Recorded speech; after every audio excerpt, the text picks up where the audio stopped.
السلام عليكم ورحمة الله وبركاته.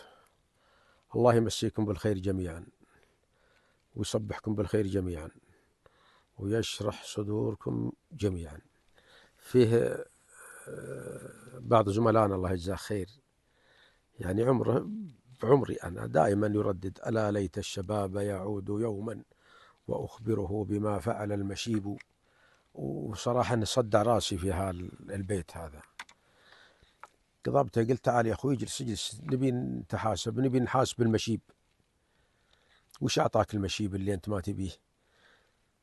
علشان لجاك الشباب تبي تشتكيه، تقول المشيب سوابي وسوابي وسوابي. صحيح أنه قيد رجليك وقلل من قوك وخفف من حركك، صح، ولكن ماذا أعطاك؟ أعطاك الوقار. إذا دخلت مجلس فزوا العالم كلهم لك. وأعطاك السكينة، واللي في راسك كله طاح من الصجة واللجة والأمور اللي ما لها لزوم. ولسانك دائما رطب من ذكر الله سبحانه وتعالى. يوم كنت شاب ما أنت فاضي لهالأمور هذه إلا من رحم الله سبحانه وتعالى. فاحمد ربك. لا أسمعك تقول لي: ألا ليت الشباب يعود يوما فأخبره بما فعل المشيب. لماذا لم تستغل شبابك؟ والعمر تراه يعاش مرة واحدة، ما هو مرتين. فهذه رسالة لكبار السن. أما قضينا من كبار السن.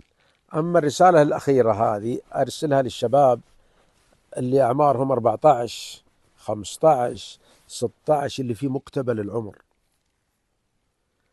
أنتم الآن في الشباب اللي يبكيه زميلي ويبكيه الشاعر اللي يقول: ألا ليت الشباب يعود يوما فأخبره بما فعل المشيب. أنا ما أريدكم تبكون الشباب عندما تشيبون. أبغاكم الآن تستغلون وقتكم استغلال إيجابي تام.